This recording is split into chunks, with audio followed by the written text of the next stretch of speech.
चांदपुर नगर के श्री रामलीला मैदान में आयोजित श्रीमद् भागवत कथा आयोजन के दूसरे दिन प्रवचन करते हुए कथा व्यास कंचन द्विवेदी ने सुखदेव जी एवं परीक्षित जी के जन्म की कथा को विस्तार से सुनाया।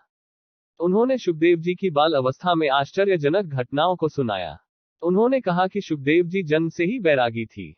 वह जन्म लेने के बाद परमपिता परमात्मा को प्राप्त करने के लिए साधना करना चाहते थे, इसीलिए वह सांसारिक मोह से दूर रहना चाहते थे। उन्होंने कहा कि वेद व्यास जी द्वारा रचित श्रीमद् भागवत ग्रंथ का सुखदेव जी ने प्रचार किया। सुखदेव जी को चिंता थी कि जिस समय कलयुग आएगा, उस समय मनुष्य धर्म कर्म से विमुख होकर धर्म विरोधी कार्य करेगा तथा सत्कर्मों में बाधा उत्पन्न पैदा करेगा।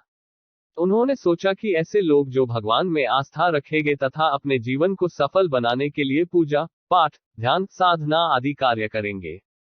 परंतु ऐसा कौन सा साधन होगा जिसके श्रवण मात्र से मनुष्य को मोक्ष की प्राप्ति होगी। इसलिए व्यास जी ने पवित्र श्रीमद् भागवत महापुराण की रचना की, जिसका उन्हीं के पुत्र सुखदेव जी ने प्रचार किया। सुखदेव जी ने उत्तर प्रदेश के मुजफ्फरनगर जिले में शुकताल नामक तीर्थ पर वट वृक्ष के नीचे बैठकर महाराज परीक्षित को 7 दिनों तक श्रीमद् भागवत कथा का रसपान कराया।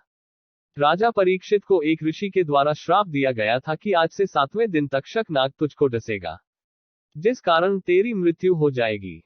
राजा परीक्षित को यह डर सताने लगा।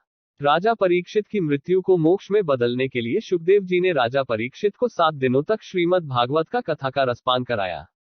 कथा के 7वें दिन तक शकनाग राजा परीक्षित को डसने के लिए आया, परंतु इससे पूर्व श्रीमद् भागवत कथा के प्रभाव से भगवान के पार्षद राजा परीक्षित की आत्मा को लेकर बैकुंठ के लिए प्रस्थान कर गए थे, जिस कारण ऋषि द्वारा दिया गया श्राप भी पूर्ण हुआ और राजा परीक्षित को मोक्ष प्राप्त हुआ।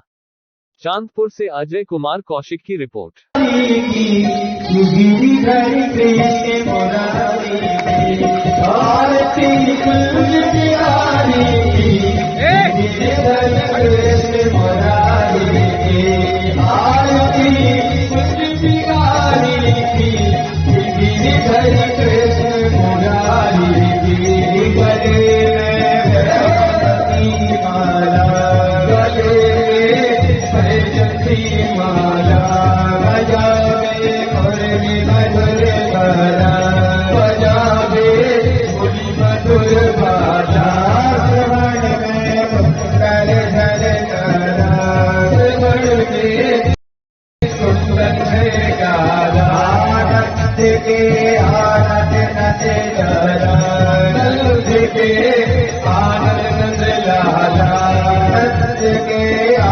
आनंद